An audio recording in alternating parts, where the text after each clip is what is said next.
back to episode 12 of PK's Place. Hope everyone's doing well this fine week. Something a little different that I'm going to say is that this episode will be dropping midweek as opposed to Monday. Had a little scheduling conflict with today's guest. We were not able to get him on before the Sunday, upload into Monday was reached. So this will be coming out midweek, hopefully Wednesday or Thursday. I will update everyone on the PK Place Instagram, so you'll know by then. I know it happened last week, but I just wanted to, start the show off on a different little note. So as many of you probably know, local Boston guy, Jimmy Hayes, former NHL player, passed away last week, and I would say it sent shockwaves through the hockey world. Like, I remember I was just working out and I checked my group chat and someone asked like what happened, like how he passed, and I kind of hit me. I'm like, Jimmy Hayes died. I'm like, is this true? So I went to Twitter and it turns out that he did.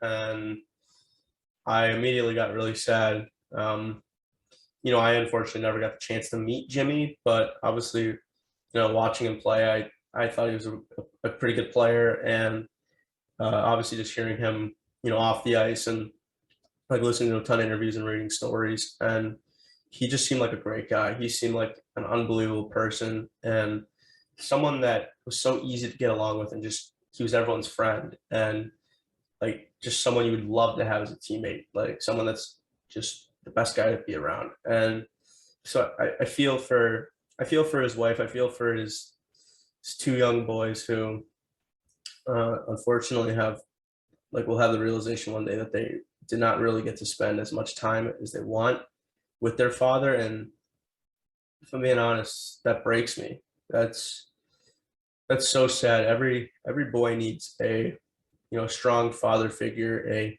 good man in their life to help shape them to be a modern man and be someone who can get out in society and be a great person. And I think it's unfortunate that now they are in a world without their father. And also I feel bad for Kevin. I feel bad for his brother and his family. I mean, I've never met Kevin either, but I think Kevin Hayes is awesome. I think he's a very good player. He's hilarious, and that's just so tough, losing a brother, losing someone that was a best friend, even someone that was so close to you. Like, when you think of Kevin, you think of Jimmy, and when you think of Jimmy, you think of Kevin. They were so inseparable, and they were so good together. And it's just terrible that now they're gone. And it was also just a tough week too, in the hockey world too, especially with the three boys that died in the car accident. Yeah, you hate to see stuff like that happen. It's so tragic, and my thoughts and prayers go out to not only the Hayes family and everyone involved in everyone's lives that Jimmy touched. Like, I listened to this. This is coming out after the funeral for Jimmy Hayes, and I listened to Kevin's speech, and Kevin talking about the story of Jimmy inviting the terminally ill kid to the game, and just how powerful that moment was, and how Jimmy basically, created an ultimate escape for that kid, and that kid had the time of his life. That was the guy Jimmy was. He was a people first person, and even my thoughts also go with the family of those three boys that died in a car accident, because it's just such a horrific way to go out, and it's terrible. That being said, today's guest is a good friend of mine. It's Jack Blake, son of former hockey player and former legendary NHL defenseman Rob Blake. We chatted for a little under an hour and 10 minutes, and I can tell you what, I had a lot of fun. Chatting with Jack. I got to know Jack a little bit more this summer when I was in LA for the past month, and yeah, he was always really fun to hang around with, and is a genuine good person. So I think on a little lighter note, I think we're gonna send it over to Jack Blake. Our next guest is currently going to be playing in the Ontario Junior Hockey League this upcoming year and is currently committed to Bowling Green State, which was his father's alma mater. It is Jack Blake. What's going on, Jack? Hey guys, what's up? Everything's good on this side. Good to hear. So first things first. If you want, you can swear a little bit on the podcast, but if you do, it's gonna cost you a little bit. So it's gonna be $5 for every time you drop an F-bomb. It's gonna be a donation to just like your local food bank in LA. Just something charitable to do. So the first thing I actually wanted to bring up was you played in the six-man volleyball tournament a few weeks ago. What was that? What was that experience like? It's pretty cool. We had a team of just a bunch of hockey guys. Everybody kind of saw the TikToks because we had Josh Richards as well. So there's a lot of stuff going on, but the six-man's a pretty big thing here in Manhattan. So it's a lot of pro volleyball players, and like there's some ex-Olympic athletes, some guys that usually play that weren't there because of the Olympics were going on. But it was a ton of fun. Like a lot of people come down. I'd say there's like about 1,000 people just kind of roaming the beach. And since we had Josh, like everybody came to watch our games. It was a ton of fun. It was a blast. It was like, it started at like 8 and went all day till about like 3. We played 4 games, and it was so much fun. Yeah, it was a great day too. I was looking at the videos and I could not believe I was mesmerized with how many people were on the beach there in Manhattan. It was insane. And obviously, when you have someone of Josh's magnitude and following, it's just gonna amplify that. Now, what was your take on when he got pantsed, and like, did you have like an in person, like a live reaction when you see the kid like just yank his shorts down? Yeah, so I saw not many people know this, but like I'll let you know, I haven't told anybody actually this. So like maybe 3 hours before, some kid comes up to me, he's like, should I pants Josh? I had no clue who the kid was. Like no clue. I didn't even tell Josh actually, but I had no clue who this kid was. And I was just like, I looked at him, I was like, probably not, but I just didn't even think about it. And I want to say like 2 or 3 hours go by. Josh is about to serve the ball. I'm standing right next to him, and this kid just runs up and grabs his pants and pulls straight down. And I started laughing because it was funny, but the kid took off running, and Josh just took off after him, and he took off pretty quick, and he caught up to him. But like it took so long to get to him because the kid already had a head start. So we're all just like standing there, like, what's going on? And then we all chased after him, and then Josh said he went to like he grabbed the kid, but the kid was like in tears and stuff and like just kind of curled up in a ball. So he just couldn't do anything. So we just let him go. But it was hilarious. And like another part was these kids came up to us and they said that either they're going to pants us or because in Manhattan there's the pier. So we were playing right next to the pier. I guess people were going to try to throw water balloons from the pier at us while we were playing the volleyball game. It was so jokes. Like, Oh my so God. much going on that day, but it was so crazy that a kid actually pantsed him, and then the Yeah. video so that was like the best part. Was there's a full video about it, and like Barstool posted it. It was hilarious. Yeah, and I think the funniest thing too was well, first I should say what's funny is about Josh was I was listening to, I think it was like, and I shared this with Jack. I was listening to an episode of BFFs, and Josh just so casually shouts out Jack and our friend Brennan Brisson. And when he shouted him out, I couldn't believe it. I was like, no way. I'm like, he actually shouted out. It was crazy. And then obviously they do a segment where they, for those that don't listen to it, where they like react to like videos. And one of the videos was obviously Josh getting pants. So they were just getting the backstory and, everything like that. And I think I even saw a tweet from his guy Gruen, who is basically, I think you might agree with this. He's to Josh as Finker is to a lot of guys. Yeah, He's like Josh. yeah. So and Gruen's like, yeah, he's like the only thing Josh like he showed great restraint, not like like beating him up or something. Where it's like, I mean, I think Josh kind of handled it the right way because, I mean, yeah, pantsing someone's not cool, but you can't just assault someone at the same time. So I think Josh handled it with class. Oh yeah, definitely. He easily could have beat the kid up, but he handled it pretty well. Because there were so many kids that day were trying to get in his face, start fights. Like if it was me, man, I would have. Everybody, there have been so many fights, but he handled the day so well. Like I was actually quite impressed with him. He just had to back off and kind of take everything everybody was saying to him. Absolutely, and I guess the other funny thing to me at least is so if Bryce Hall, his friend, if he was on your guys' team, I think if someone pans Bryce, I think that kid's definitely would have gotten he would have gotten a black eye by the end of it, 100%. Oh yeah, 100%. I think it would have been a different story. Oh, for sure. So yeah, what was your first impression of Josh, and how did you meet him for the first time? Because I know he's also kind of integrated his way into the friend group. I would say rather Yeah, naturally. yeah. Well, like Brennan kind of met him through Finker because Finker knew Gruen, so he kind of came down. Brennan went up there for dinner by himself with I think it was Finker. So they kind of met there. It was just him, Josh, and Gruen, and Josh wanted to meet the rest of the hockey guys and stuff. So he brought him down to Manhattan Beach.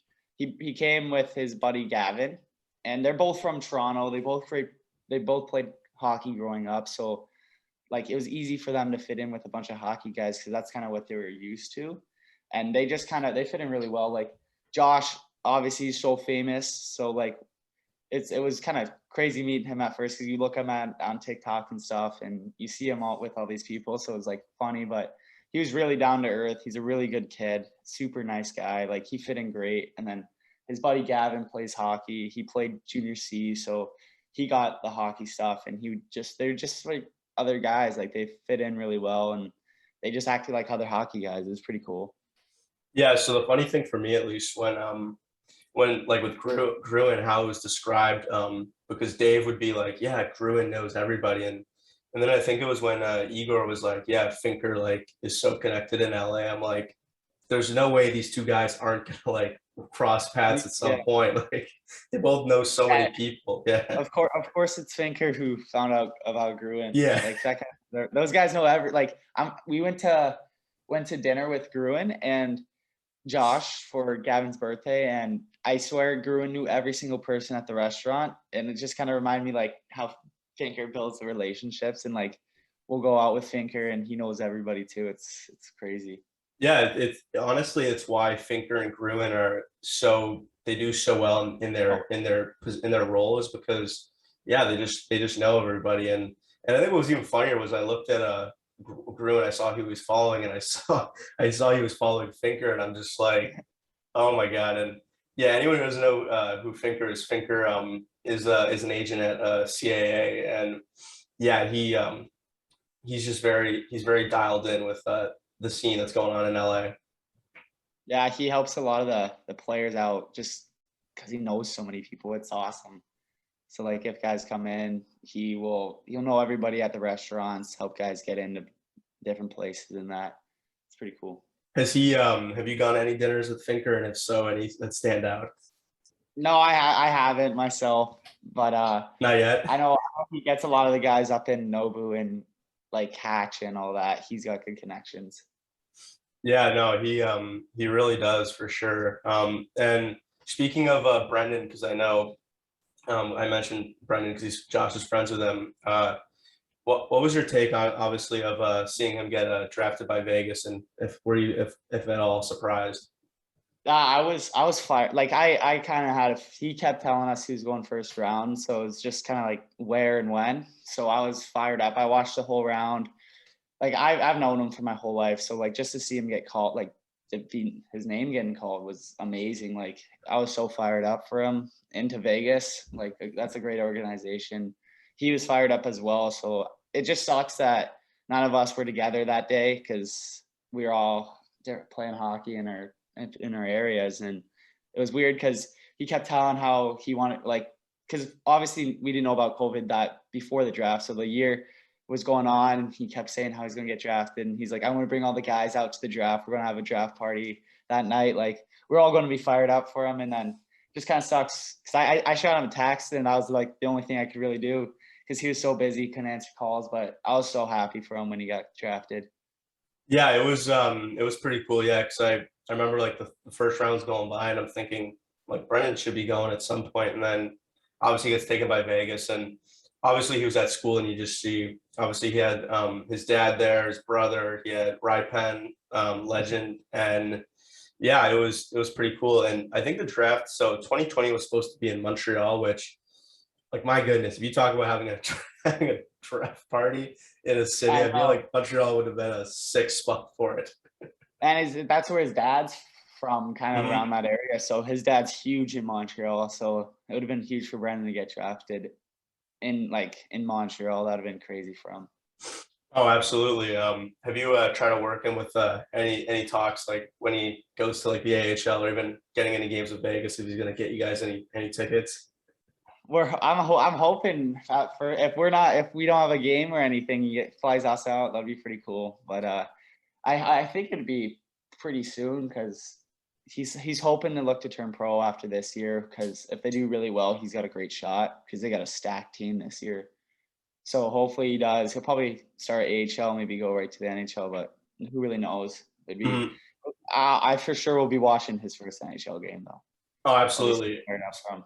Yeah. Speaking of his UMich team, like you said, they're I think stacked is kind of an understatement with Oh, they're obviously the amount of it's almost like that under 18 national team program from your birth year with oh like yeah. Turks, Zegras, Caulfield, those guys were stacked.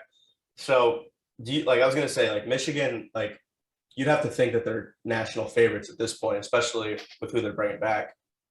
Yeah, I think they are. They got a ton of skill up front, and they're bringing in back Power and Hughes. Mhm. Like they're going to be really good. It just kind of comes down to if they play hard enough in the national tournament because they'll play teams that are a little bit older than them, Oh, for and they sure. might not have that much skill, but they might play harder. So, and anything can happen kind of in playoffs. Like I know they'll have a crazy regular season. Like they'll probably win a ton of games, but it will just kind of come down to that playoffs because anything can really happen.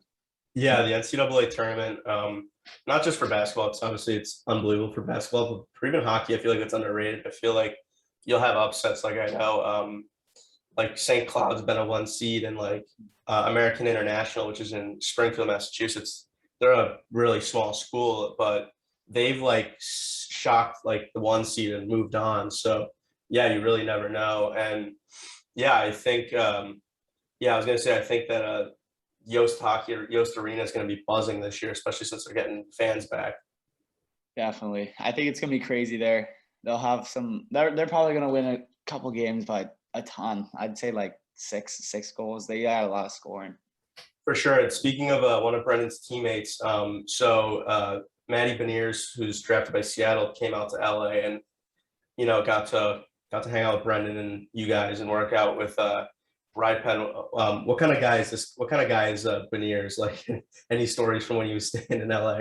He's super nice. He's a good kid. We of course he's in LA, so the first thing everybody wants to do is go surfing. So we took him surfing. That was actually pretty funny because he kind of it was like his first or second time maybe. And when we surf, we kind of just go right out and don't really tell the guy what to like. We'll just say paddle hard, but like we don't really tell him much else. So he'll come, and it took him a little bit to get out, and then he finally got out. I don't know if he caught a wave, but his brother was with him, and his brother got up like right away, which was like pretty impressive. And then I think it took Maddie a little bit to get up, but he's a really good kid. You can kind of just tell by the way he like acts and stuff that he will be a pro one day. Like he's professional about his just how he goes throughout the day, and he's awesome. He was really nice. He was a funny guy. They're just telling me like stuff that goes on at Mish, and just seems like a cool school because him and Brennan were really good buddies at the school. Yeah, and both of them had I guess to put it lightly, they both had good freshman years together. Oh, that for sure. Like Yeah. third round pick, or sorry, first round, third overall picks. Not too bad. No, and what's even interesting, although I think he was second, that's all right. I think what's Oh, interesting too, second. yeah, Sorry. yeah, Yeah. you're good. You're good. I think what's interesting too, I think I was reading this, this could be false, but I remember reading that I think he was committed to Harvard being a Massachusetts kid, and obviously Harvard decided not to play this year. They're like, we're not playing. And so this was like when COVID first stopped, because he was obviously just finishing U18 year with the national team, and then he obviously chose Michigan. And I would say that's the right move. Obviously, he got a ton of ice time, and even now, like coming back, like they're loaded. So yeah, I think that that was good. Obviously, it was, it was cool that he also got to get a little lab talk in with our boy Right Pen. Oh yeah, I saw it on Ryan's story. He was fired up that guy was in the gym with them. Oh, 100%. What was your first interaction with our boy Right Pen, and what can you speak to him as a trainer? I remember because I want to say I was 13, 14. It was my first year of training, and Ryan was just kind of coming up, and he trained me for the full summer, and he's an elite trainer. Like I've known him for like 4 or 5 years now, and he's a great guy. Like I was pumped when he got his own gym. I remember walking in, and he dapped me up. He goes, he welcome to the home. This is our home. And he's like, this is the lab. And we were walking around. He's got a couple nice stuff. He's like, you've been in the gym. It's a pretty nice spot. It's unreal. It's I was really pumped nice for him when he finally kind of got his own spot. Yeah. For those that don't know, yeah, Ryan Lauderdale runs a gym, Right Pen Fitness, out in El Segundo near the Toyota Sports Center where the Kings practice. And yeah, he's very smart. He's a very good trainer, and he's just a great person. Like, just having the chance to interact with him and have a conversation with him, he's a genuine person. And I think if there's anyone out there that is in need of, off ice training or wants to get better, I would say go to Right Pen 100%. He'll help. And not only that, it's just like, just kind of the brotherhood too. Because I mean, he obviously, like, he's pushing you, and obviously, like, he wants you to be the best you can. Yeah, that's true. Yeah, and even funny story was this summer. So Igor's like, he texts me, he goes, "Hey, there's like a dune workout or something like in the morning." So I go out to this dune workout with him, and Rypen's like, he goes, "Yeah," he's like, "This isn't gonna be one of the harder ones, it's gonna be easy." And dude, I was bagged at the end of this workout. It was so hard. Like, we were, for those that, like, to paint the scene for everyone like listening or watching, we were like, there was like a dune that was like almost like at like it's almost like a parabolic kind of slope, and like a skateboard ramp, and we were basically like laterally running like sideways, and then we were running up the hill. And by the time you do it like the fifth time, it was so exhausting. I was like, oh my God, I almost puked. Like, I was like, oh, I need to take a second. Yeah, he says it's going to be an easy day, and they're always hard. Like, no matter, like, his dune workouts and track workouts they're tough. Like, he will go like, oh, it's going to be a light day, and then you'll leave just like that. Mm-hmm. Yeah, like, I know when I personally played in the OJ a few years ago, our trainer who used to train Stamkos when he was in the OHL, Randy Smith, great guy. So I knew, like, he would always, like, after practice sometimes, like, when he'd work us out, he'd be like, all right, boys, we're only doing a 30-minute workout.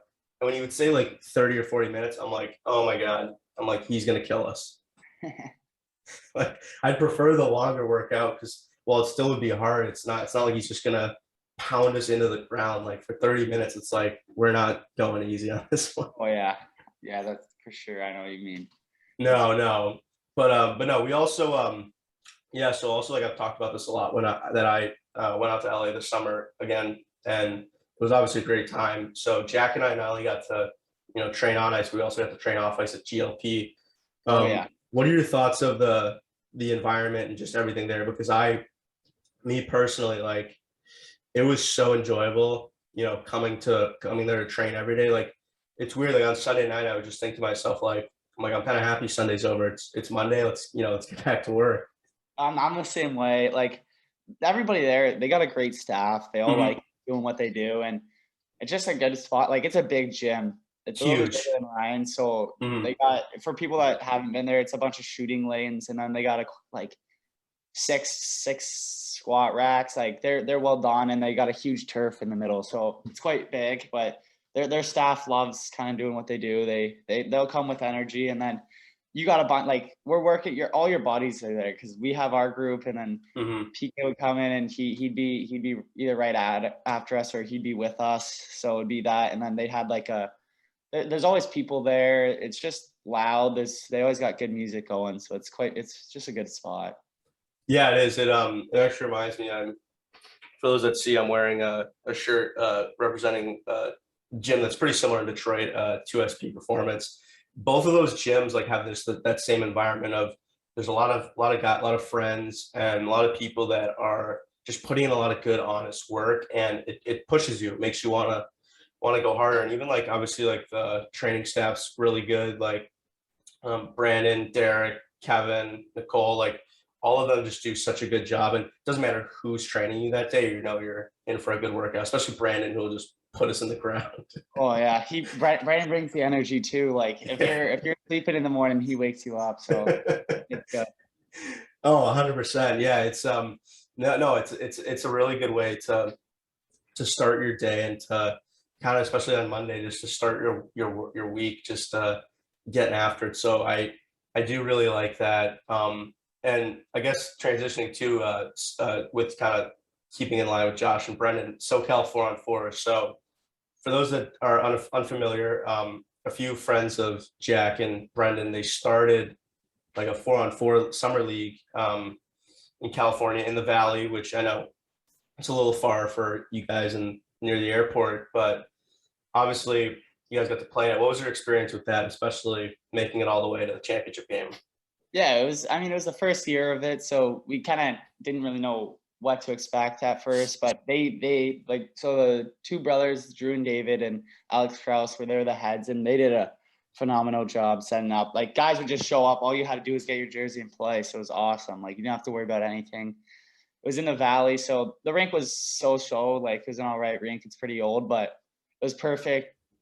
Like the ice was a little smaller, so it was perfect for 4-on-4. Like there's a bunch of good players, like a lot of ECHL, AHL guys, and then we didn't get any NHL guy, or actually Trevor Moore. So we had one NHL guy kind of hop in and once in there. We're hoping to get more next year because some of them are out of town. But there was a bunch of college kids, a lot of junior guys. So it was good competition. And then yeah, our team went to the championships. It was pretty funny. Like we rented the ice out down at TSC, so it was a little bit nicer. And then we were talking to Josh maybe a week before, because the 6-man was actually the weekend before. So we're at the 6-man, and Josh is like, "Oh, you guys got," because we kept talking about this hockey game, and Josh was like, "What's that? What's that?"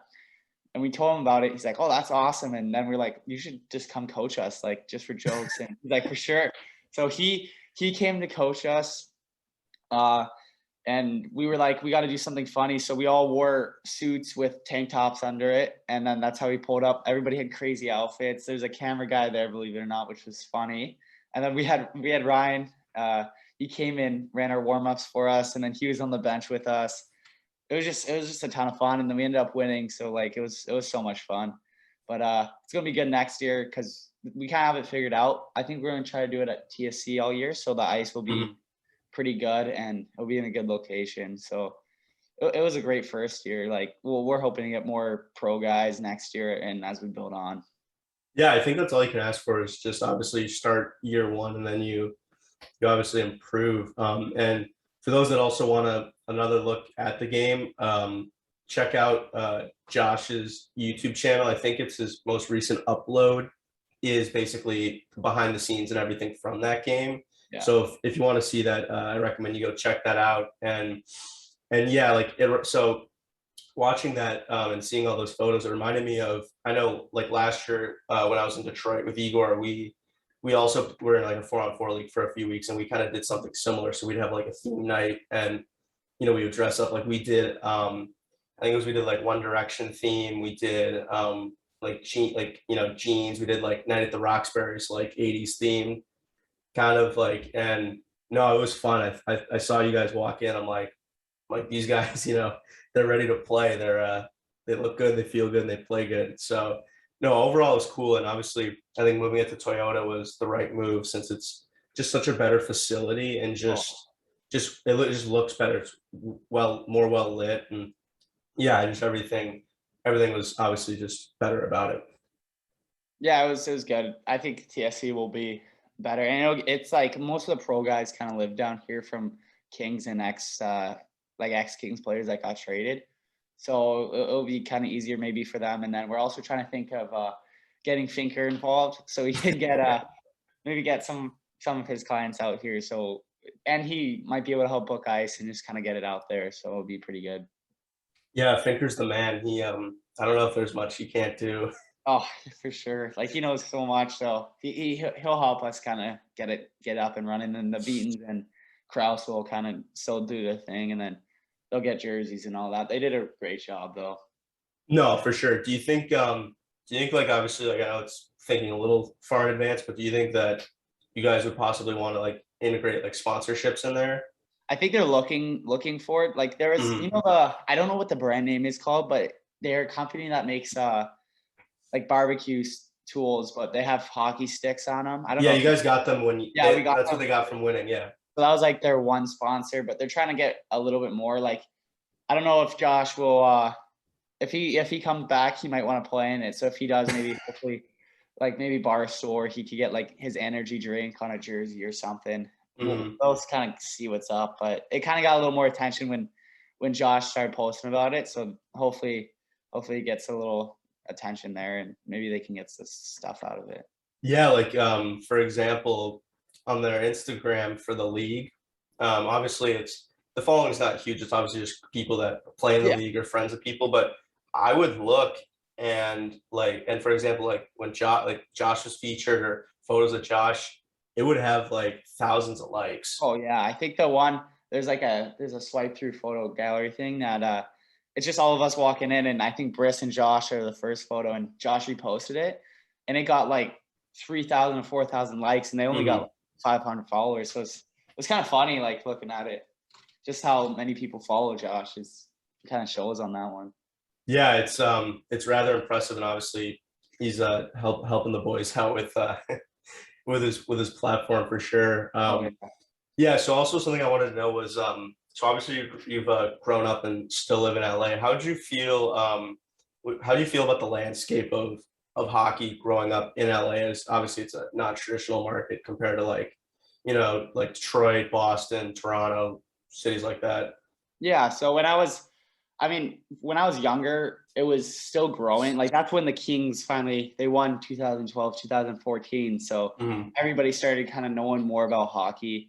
So it brought a lot younger kids in. When I was growing up, it was just kind of the Junior Kings, Ducks, and Sharks were kind of the only teams in California that were good AAA level. And then like it's cool to see because my brother's 9, so he goes through the same thing, and like it's way different. They've got so many more teams for them to play. So there's like maybe a couple other there's like 3 or 4 more teams now, and just in SoCal.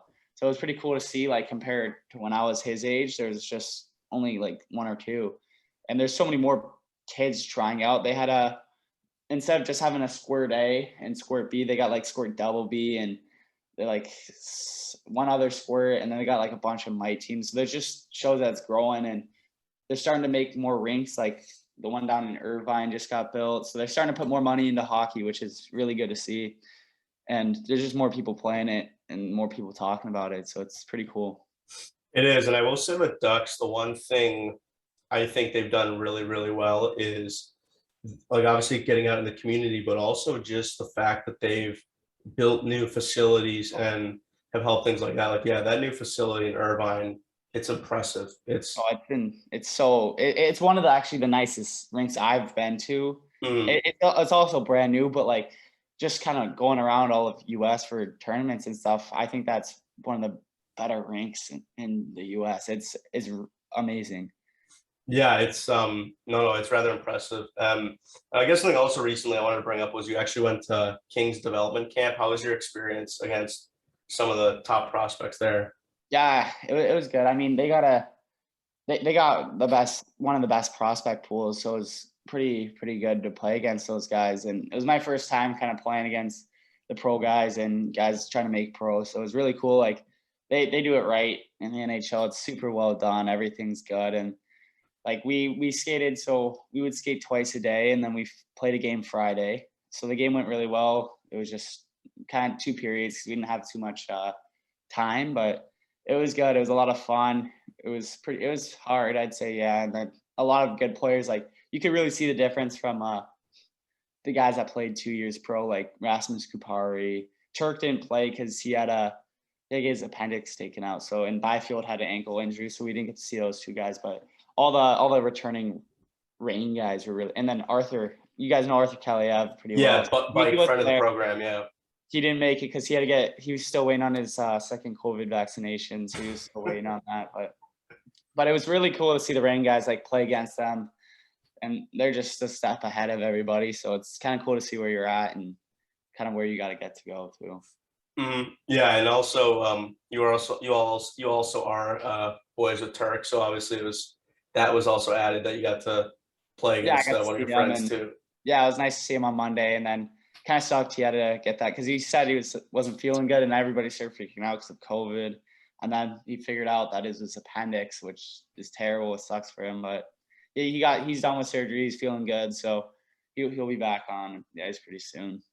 That's good. I think it's common knowledge, at least for anatomy, that it's weird. The appendix is like the most useless part of the human body. It does, it does absolutely nothing. And obviously, when it bursts, like you just have to get an appendectomy. Like even I remember, I think it was Jamie Benn. I think Jamie Benn at one of the All-Star games, he like got an appendectomy and then played that same All-Star weekend, which is absurd of him to do. I mean, obviously impressive, but it was just crazy. So, I mean, I think it was good that Turk didn't like risk anything, and he actually like took some time to rest personally. Yeah, I think it was kind of the right move. Like he obviously development camp's big for a lot of guys that are trying to make the team, but he played there last year, so they kind of know what he's about, and he's just got to get ready for training camp. So he'll be ready for that though. Mm-hmm. Yeah, for sure. No, so another funny story I wanted to bring up was for everyone at home. So Igor and I were at Jack's house one Saturday. I think this was the McGregor and Poirier fight. So yes, that weekend. Yeah, so we were having a good time at Jack's house. Probably one of the funnier things was we were just like boys will be boys. We were just sitting on the balcony. People were just walking by, and we just clap and we were like, "Yes, sir!" Like you're the man, stuff like that. And then even funnier to me was he has a court, like a basketball court, like a basketball hoop in his backyard. We'd like throw people on like the strand. We'd throw them the ball. We're like, "Hey, make the shot. Let's see what you got." I don't think anyone came close, unfortunately, but I have yet to see someone make that shot. They always try, and they're so off. But it's so funny when they're like, "Let me get the ball," and then they'll shoot. And it's just the biggest air ball you'll ever see. Oh, it's terrible. No, it's so bad. But what's even funnier for me was, so like we all end up making our way upstairs, where Jack's lovely parents are, especially his dad, longtime pro, and his dad's just like on the TV. He's like, "How do I work? How do I get this fight?" And we're explaining, we're like, no, we're like, you have to like get ESPN Plus, and then you have to then you can buy it for cheaper on there. So it was just funny, that whole process of trying to get in. Obviously, I think you could probably speak to if the fight was even worth it or not with the outcome. But no, it was just funny that we were trying to help work you guys through it. Yeah, he doesn't. My dad's still kind of trying to get technology. He's still trying to figure it out. Yesterday, his FaceTime wasn't working because my sister just moved to college and he couldn't. I think it took him like 30 to 40 minutes to figure out how the FaceTime worked. Oh my god! It was so funny, but he probably got it to work on his phone. It took him a little bit. Oh my god! So yeah, was that McGregor Poirier fight worth it, or was it just like this was a joke? I mean, it was a tough go. Like he broke his leg, and it was. I mean, it was worth for me to get because I wanted to watch it, but it just sucks how it happened. I mean, you kind of wish for another outcome, but that's sports crazy, and that stuff, like anything kind of happens in that. So exactly. And for me, what was even funnier about that was, so McGregor, anyone that didn't see, McGregor's like just laying on the floor of the octagon, legs, snapped. And then you see Joe Rogan just come down, like sit next to him and just like put the mic out and interview him. And as he's talking to McGregor, like McGregor's just like to Poirier. He's like, your wife is in my DMs. And it's like, bro, it's like, one, you have like your leg, he snapped your leg, so you can't really talk saying you're going to beat him up. And two, like he kept like showing like a screen recording of his wife, Poirier's wife in his DMs, but it wasn't like saying something like, oh, I want to like see you or like I want to get with you or anything. It was probably more just like a charity thing. So it's just weird that he was trying to like say like, oh, your wife wants to cheat on you with me, when it's like, no, she probably wants your help with like something like money related charity thing. I don't know. Like, Yeah, it was funny. He's like basically dead on the floor, and he just keeps going at the guy. Like, it's awesome. yeah, and even Yes. I thought it was cool. Also, I don't know if you saw, but I made the rounds at least in my group chat with our guys that came out to LA, and he McGregor and his wife they had a night at Catch. They went to Catch like a few Oh weeks yeah. ago, and yeah, it was obviously like it looked like they had a good time, and that I just think like that's like just such like I got 2 million likes. That's 2 million people that like basically free publicity for Catch. Oh yeah. Yeah, it's I haven't been there personally, but I've heard it's a lot of fun. Yeah, you should go. It was really fun. I was talking about this last pod with Gretz. I think you probably know the story, but yeah, we saw Dan Bilzerian after dinner there. It was a wild time just seeing him just walk out of a restaurant.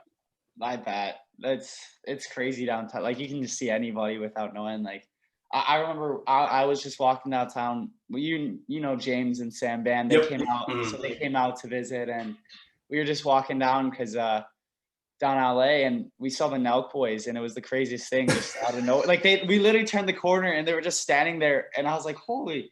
It was all of them were just chilling there, just like standing there waiting to get into somewhere, and we all talked to them. It was funny, but you can just see anywhere in LA. It's just like you just gotta get kind of lucky. It was wild. Yeah, I bet.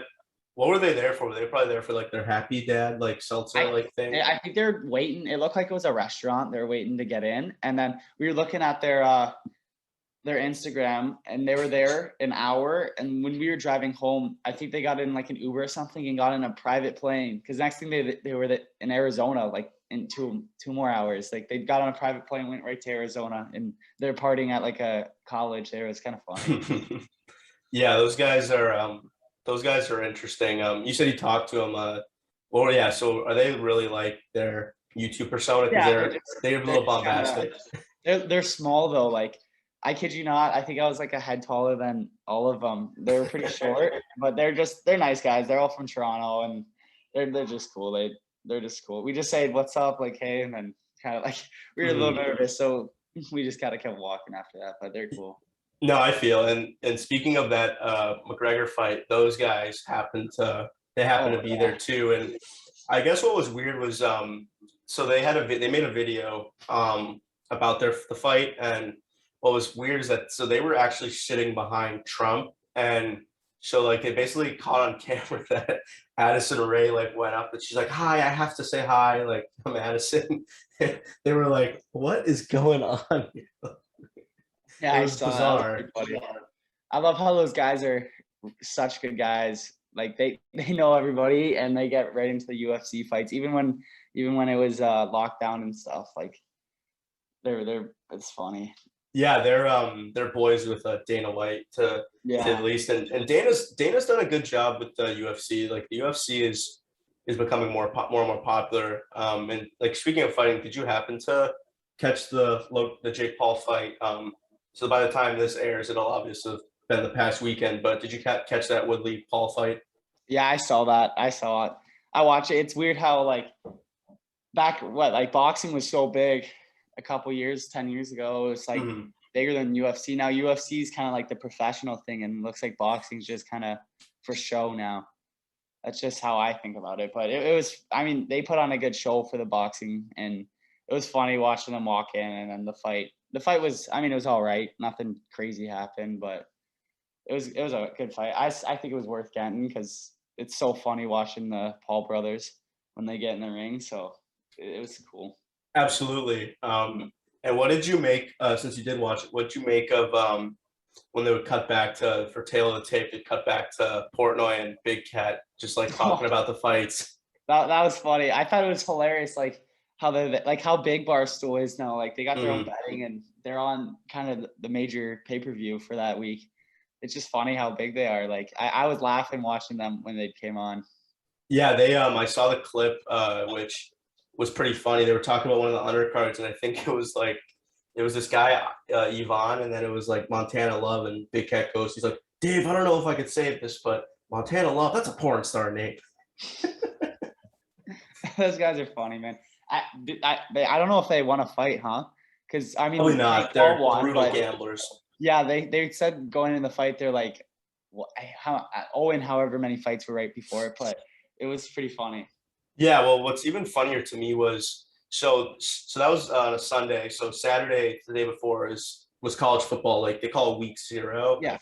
And obviously, what's weird is UCLA. I don't know if you saw the photo. There was nobody at that UCLA game. It was against Hawaii, like at UCLA.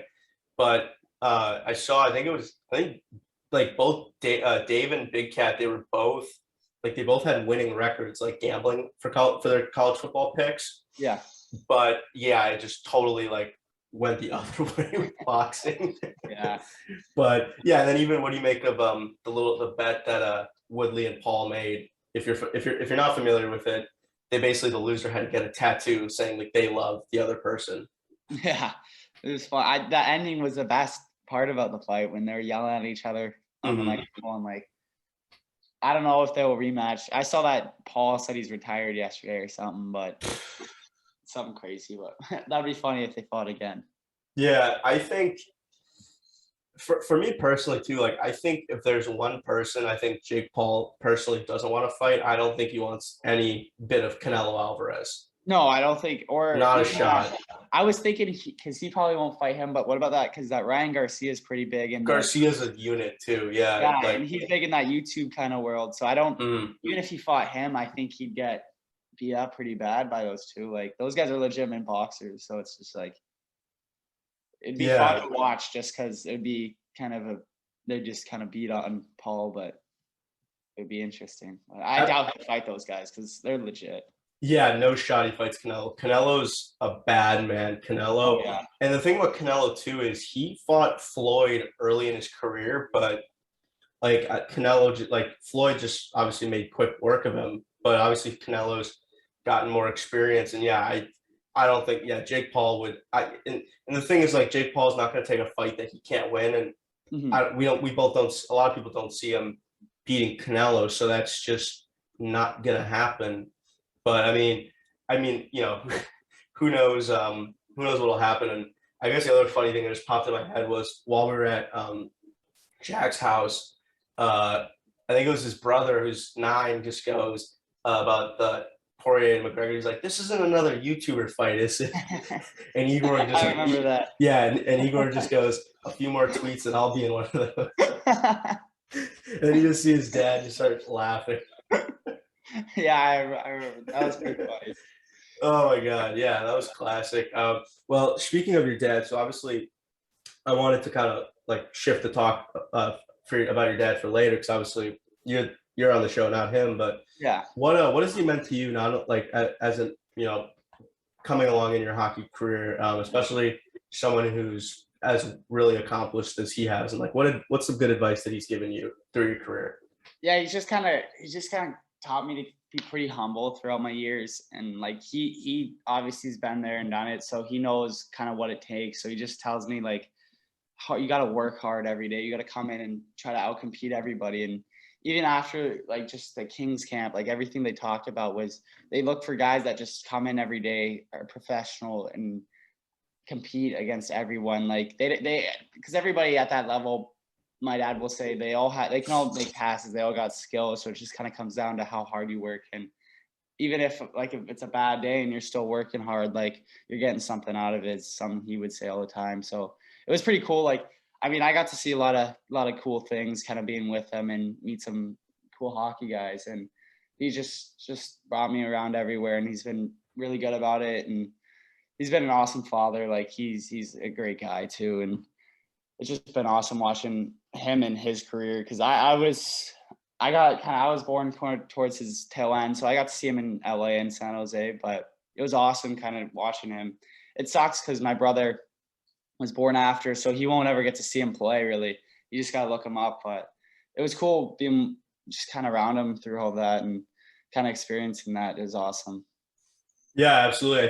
I think that's really good advice that he can give, and that goes. I think everyone out there should take it, and even just kind of I think that what that speaks to is basically the other key thing at that level is just consistency. I Oh mean, yeah.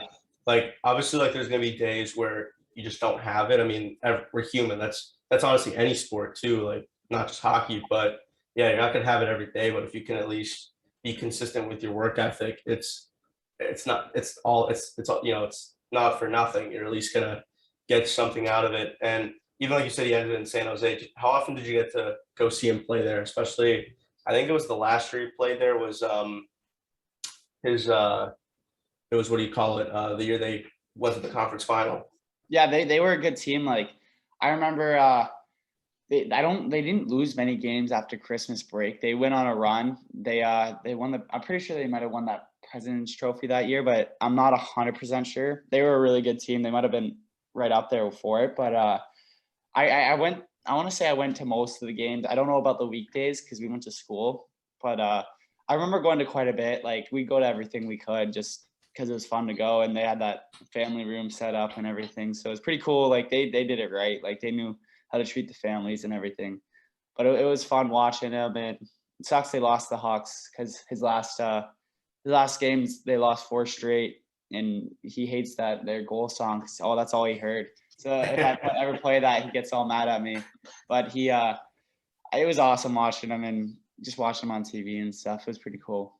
Yeah, that's a very unique experience to go through. Did you go to any of those games in the conference final? No, they didn't. No. They were all. I actually might have went to when they're in San Jose. I can't. Yeah, that's what I meant. San Jose, yeah. Yeah, for sure when they're in San Jose, but not the ones in. And I remember watching the ones because I think they might have started in San Jose, then went to Chicago. They did, yeah. Yeah, I remember watching them lose. Yeah, I actually, a funny story.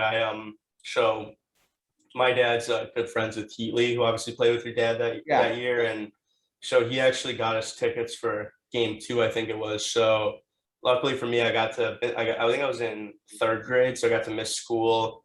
We flew out to San Jose that day. We went to the game, and no, it was a great atmosphere. Like it was fun, but yeah, it was unfortunate they lost. And for me, what was funny was obviously after we like saw him after the game and talked to him, my dad and I were walking back to the hotel, and like I kid you not, we like see the Blackhawks bus go by, and I knew it was them because I'm pretty sure I could see like Quenville's just like a white mustache in the reflection. But yeah, we saw them go by, and yeah, that was it was obviously too bad that they lost, and then they obviously lose again the next year. But yeah, it's unfortunate.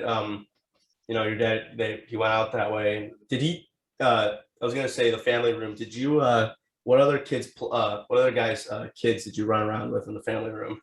Todd McClellan. So he was a coach, but he had kids around my age. Who else? I think Nabokov had a young kid. There's Jeremy Roenick. Jeremy Roenick had a son.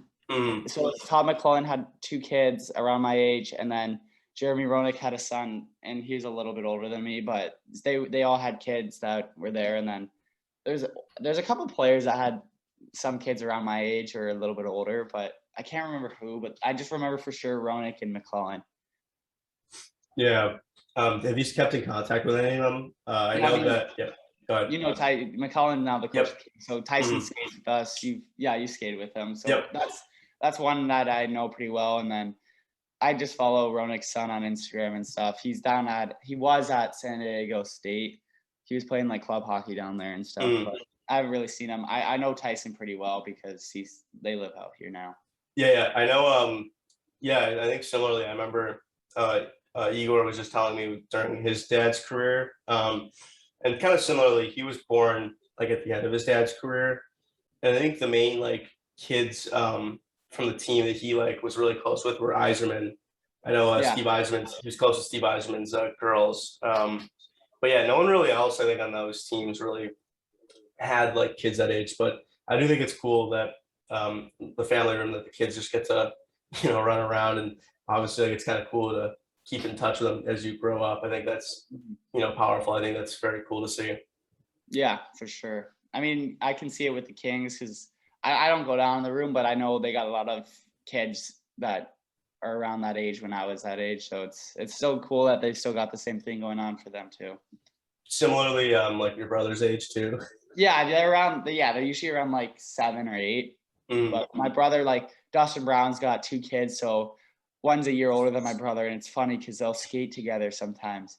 So that it'll be my dad and Brownie will be watching the skate upstairs together, and both their kids will be on the ice. So yeah, you said your brother's younger than you. How often do you pick on him being the older brother? I just mess with them and stuff like every once in a while because he's so little. Like I can just push him around and stuff, but he's awesome. Like he's so funny. He's so crazy too because they're like he's loud at that age. Like they just scream and run around the house. But it's funny kind of seeing him grow up through the years too. Oh, 100%. So you also similarly to Brendan, you also went to Shattuck St. Mary's. What kind of went into that decision to move away from home and go to prep school?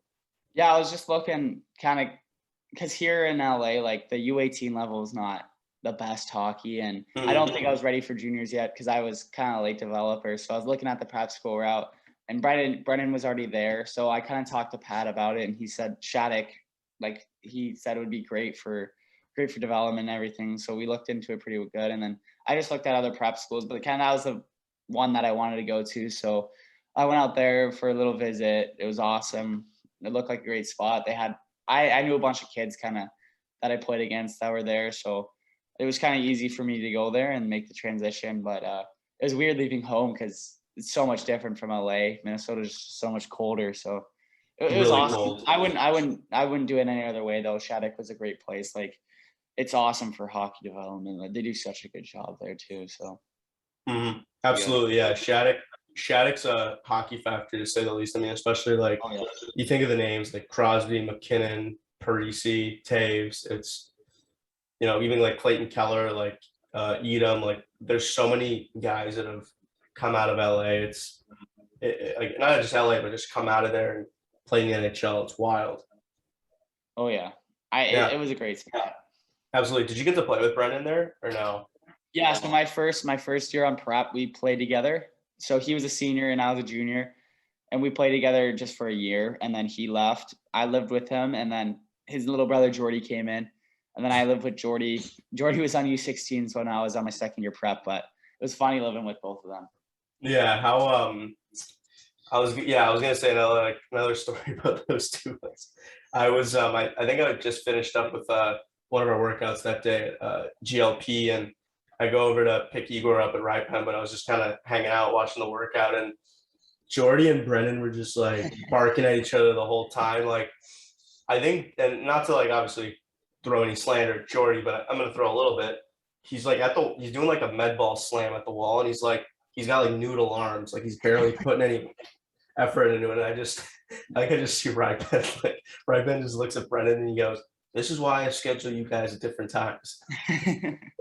Yeah, those two together are they're crazy. And then it just gets Ryan going because Jordy doesn't lay back. He chirps Ryan so hard, and it's funny. But they're both good kids too, so it's funny. It's just funny that they just go at each other in the gym too. Yeah, it honestly really is. Yeah, it's wild. And yeah, you also played with I think it was a kid, Artem Schlein, who was an NHL draft pick. Yeah. Were you surprised what was it like obviously having some of that like NHL and it was NHL eyes on someone like that while you were there? It was cool. Like so my first year, Jackson Lacombe got drafted to his second round, and then the next year we had Artem Stein and Jackson Coons get drafted. But it was really cool. Like we'd have some games where there'd be like, because I remember we were playing in St. Andrews, so they also had a couple kids getting looked at to get drafted. They had Steinberg that went to Colorado, and I remember my dad was in the stands, and after the game, my dad's like, "I kid you not, almost every single NHL team was at that game watching." And it's just crazy. Like they came to watch kind of a high school game, but it was really cool. And those guys are good guys and great players. So it was awesome to see them get drafted too. And then we had we also had like Brendan. So like we had a bunch of kids get like Brendan got drafted, and then Mackie Semosevich just got drafted. Scott Morrow off that team got drafted. So we had a few kids get drafted off that team, which was really cool to see. Yeah, that's awesome. And interesting note about St. Andrews College, which is in Is Aurora, that Ontario. Yeah, it's Aurora, Aurora. which is outside of Toronto. That's where Gary Roberts has a bunch of his like workouts, and that's where like those guys who train with Gary, they train at St. Andrews. Okay. Yeah. Yeah, it's a really good spot. They got great facilities too there. So yeah, it's it is. Yeah. Oh yeah, no, Shattuck. Yeah, I would say Shattuck. I think Shattuck's a little better. Yeah. Just because the pedigree, but no, especially if you don't want to leave Canada, if you're Canadian, I would say St. Andrews is the way to go. Oh yeah, they got a lot of money coming through that school, and they got a crazy CCM deal. So like they'd come in with like these full tracksuits, and we'd have like our Adidas hoodie that they gave us because like there's so many more teams because St. Andrews only got one really main team, and they have like a double A team, but the main team gets all the money funded to them. So it's like they got such a good spot there. Yeah, Shattuck. Yeah, I mean, well, Shattuck has like a million teams. Yeah, they got so many. Yeah, they got quite, and then they got a whole girls program too, and St. Andrews ways, so they just have that. Makes sense. So also, like I mentioned at the top, you're committed to Bowling Green. Did you commit? Did you have any other schools in mind, or was it kind of Bowling Green all the way? That's a spot I've kind of always wanted to go because my dad played there, so it's just like kind of been a childhood dream of mine to go. And they were the first school to reach out, and then we started talking more towards my first year of Shattuck, and then I committed that first year. So it was pretty awesome for that to happen. And like right when I went to visit, I've always like any other school, I talked to a few, but like if I just knew Bowling Green was the spot I was going to go to. So it just came down to when they were going to offer, and I was ready to go for that spot. Yeah, for sure. And how much and how cool is it also that you get to play with your boy Quinn Emerson, who his dad also played with your dad at Bowling Green. Yeah, so it's awesome. Like it's always good to know someone going, so I don't have to be as nervous. Like we'll go in together because he's got one more year of juniors because he's going to be in Wenatchee. So we'll play together as freshmen, and it'll just be awesome. Like we might room together. We'll see what happens, but just to play with him again after playing with him growing up at school together, it's going to be really cool. And both our dads went there, so it's just something. It's awesome just to be able to do that too. Yeah, like father, like son. Yeah, and then hopefully my little brother, once he grows up, he might want to go there too. So we'll see. He's got a couple more years, but yeah, complete the trilogy. Yeah, that'd be pretty cool. That'd be great. Yeah. So a little game I wanted to play with you was so we're gonna put you in the GM / we're gonna put you in your dad's role for this one. Okay. So I'm gonna give you 3 players. It's gonna be start, bench, cut. It's pretty self-explanatory. So for this one, I went Kings players, but I went kind of like Pat present, or like like the era when they won the cups, like the 90s, and then earlier, like when they first came in the league. So we're gonna assemble a team. So for forwards, you got Kopitar, Gretzky, and Dion. Okay. So I would go. I'd start obviously Gretz because you got to, and then I would think I didn't really get to watch Dion too much, so I know more about Kopi. So I would bench Kopi and cut Dion, but Kopi's my guy. Like that's who I've grown up watching. But Gretzky's obviously he's just the GOAT. So I'll start Gretz. I'd have to agree with that. Yeah, I think that was pretty self-explanatory. And Marcel Dion, for those that don't really know that much about like the Kings or know that much about like hockey, Marcel Dion was a very, very good player. I think he's at least like top 15, I think, in scoring all time. Oh yeah. And what's crazy is that he did all that despite never being on a contending team. Whereas obviously Kopitar has 2 titles, and I mean Gretzky has 4, but with the Kings he reached the final. So those Kopitar and Gretzky had a little more success. Yeah. So this D round, this is where it gets interesting. So we got Doughty, Blake, and Robinson. Ooh, I'm starting my dad. Yeah. I think he's got a little tougher edge than Doughty, but no credit to Doughty. I'll bench Doughty because he's just done so much for the Kings too. Like he went second round. Doughty's a great player, and then I'll cut Robinson, but that's where I'll go. I gotta start my dad. Yeah. He might think a little different, but he's humble, so I'll keep him in the starting position. Ooh, yeah, that one's tough. Yeah, I'd probably have to agree because I mean, obviously, like, yeah, your dad obviously, you know, won multiple cups. Obviously went to a final in '93 with the Kings. Yeah, he was a very good defenseman. Doughty, I mean, I think the difference I think also with your dad and Doughty, I feel like your dad also when he got older, like didn't really lose too much of a step. Where I feel like of Doughty late, just yeah, it Doughty's seems kind like of gone he's off a cliff a bit. because he won that Norris Cups. He did such like all at such young age that I think he Hmm. thought that he could just kind of keep going, and with all these young kids coming in, they're just a little more hungrier. But I think if he has a big year this year, he could put his name back on the map. Yeah, well, especially signing for what was it, 11.5 Oh, million. yeah, he got a ton of money. So him and Kobe got just dumb amount of money too. So Yeah, they got the bag, and then yeah, Larry Robinson. I mean, and that's no knock on Larry Robinson. Larry Robinson was a very very good defenseman, yeah, but yeah, he's kind of the odd one out. And then for goalies, we're gonna go Jonathan Quick. We're gonna go Vashon, and then Kelly Rudy. I'll probably cut Rudy just right off the hop, but Quickie, it's tough because he's an incredible goalie, but like Quickie was just so good for the Kings. I might start Quickie and then put Vash in the backup just because Quickie was just I think personally Quickie was the reason why they won a cup in 2012 Oh, and 100%. possibly 14 as well. So I'm starting Quickie. He was really for going prime Quickie. I'm putting him in the net. Yeah, I have to agree. I think that like Quick, especially that 2012 that run, yeah, he was so good. Even I know they got bounced by Vegas a few years ago, but He like kept it so like that team wasn't the best, but the games were all 2-0, 1-0, like mhm. even going into overtime from 0-0. Like it was a goalie battle between him and Fleury there. he Like yeah he mm. he was the he reason why I think they did so well. yeah he was. I remember that series. He was so good that year. Like I think his save percentage was like .93, and it's like Yeah. how and they lost because Flowers was like .595. It was absurd. Yeah, he was really good that year. And then yeah, Vashon. I mean, Vashon's a legend. I mean, Yeah. he's like face of the franchise. It's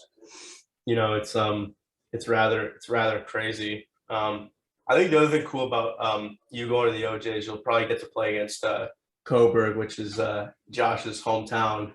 Yeah, I talked to him about that. I think his family might come out and watch the game when we're there, but Oh, you have to.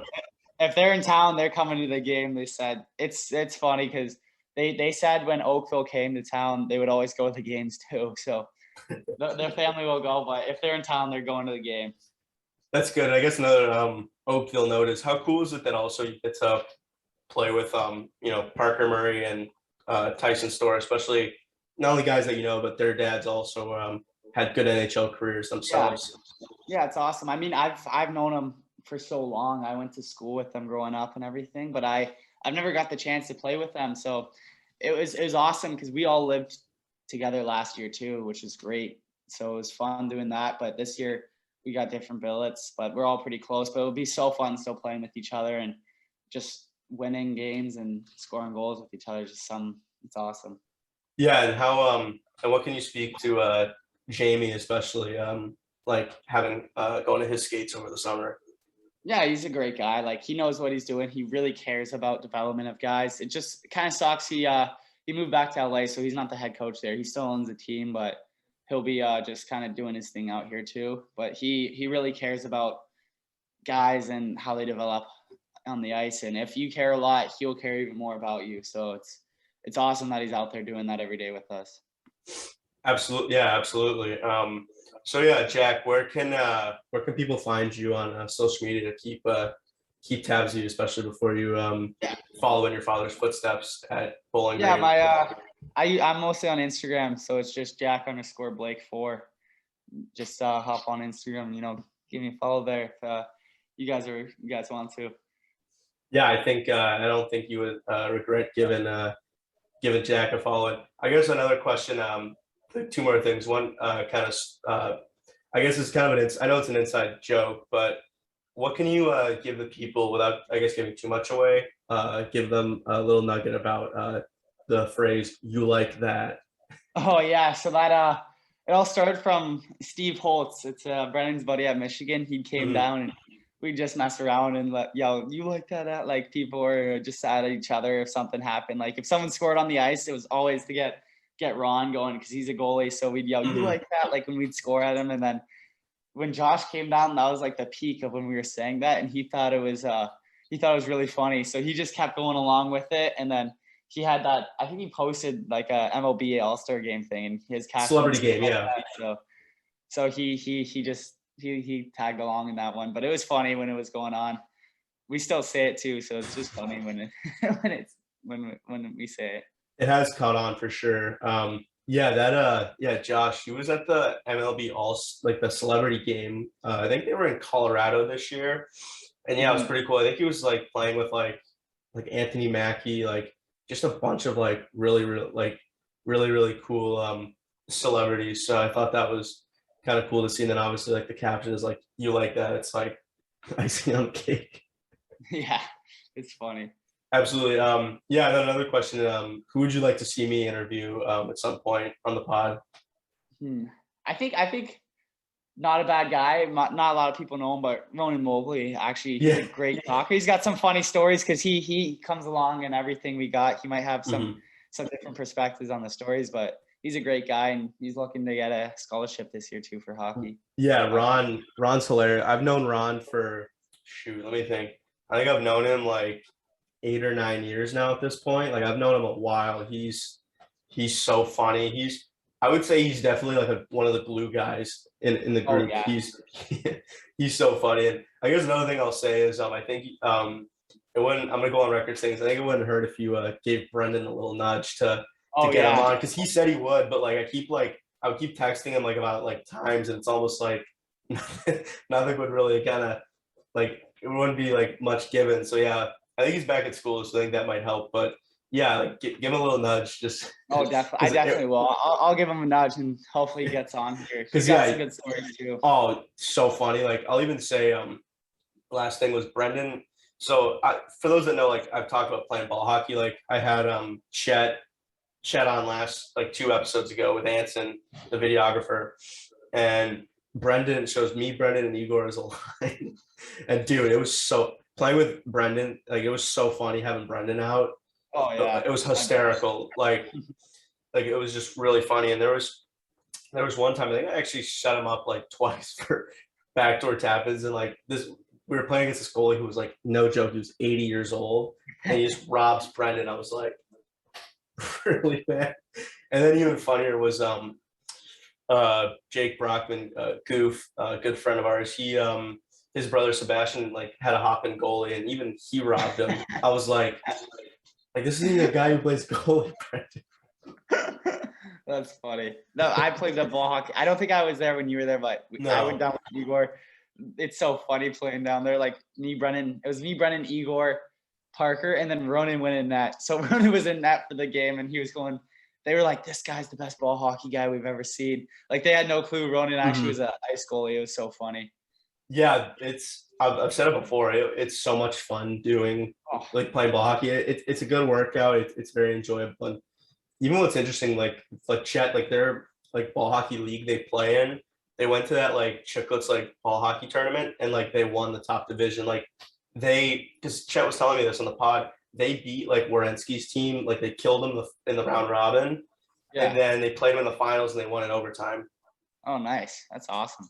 Yeah, so they take ball hockey seriously, and even who is it? Even a kid, I forget the guy's name, but even a guy in their team like went up to like the Chiclet guys at the casino, like the sports booking casino, and they're like, "We're gonna dummy Werenski's team. They're like, we're gonna win," and they're like, who's this guy? Like, who's this? But no, they came out to play, and it was crazy. But yeah, those are really funny, and even funnier was like I remember like driving.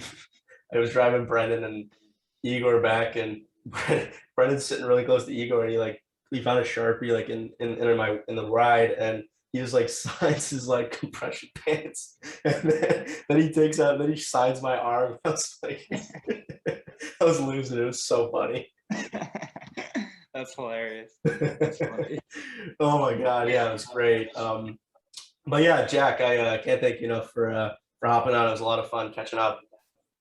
Oh yeah, thanks for having me on. No problem. Take care, Jack. Yep.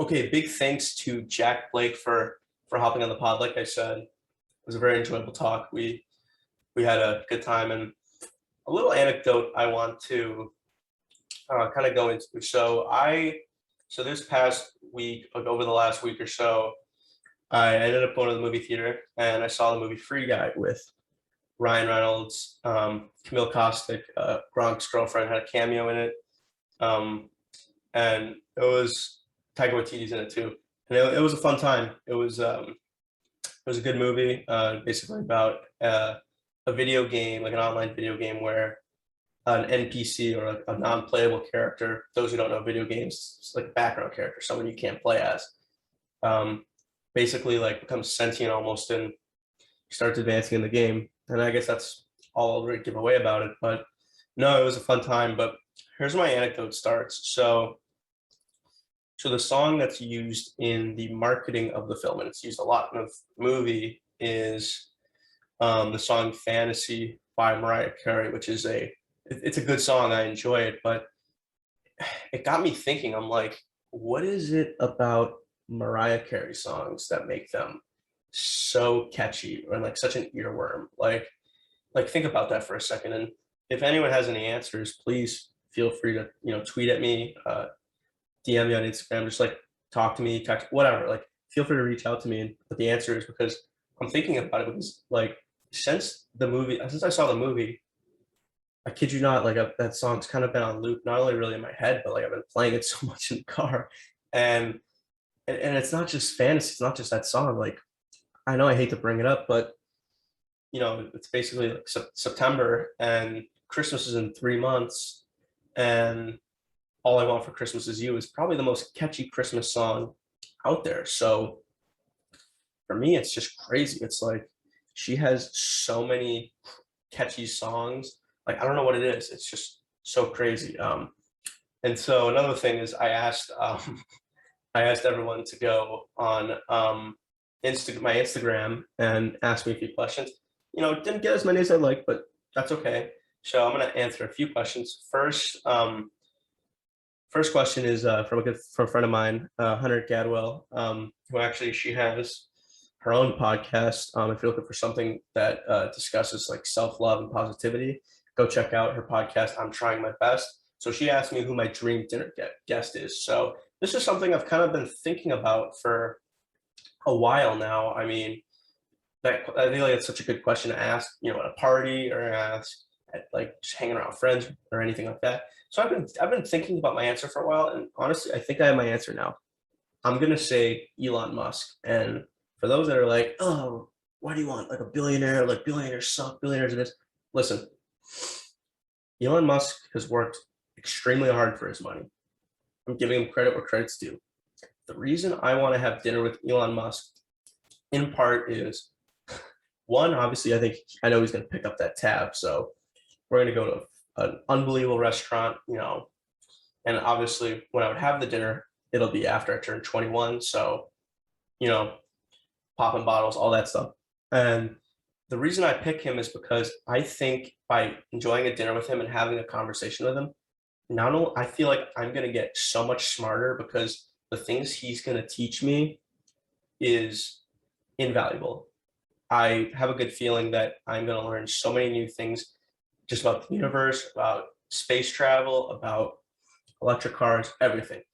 And my real inspiration for why I thought it'd be a good answer was after listening to him a few years ago on Joe Rogan, where this is where he smoked the spliff and Tesla stock dipped because people were not happy. He went on Joe Rogan and did that, but that was probably some of the most fascinating conversation I've ever heard.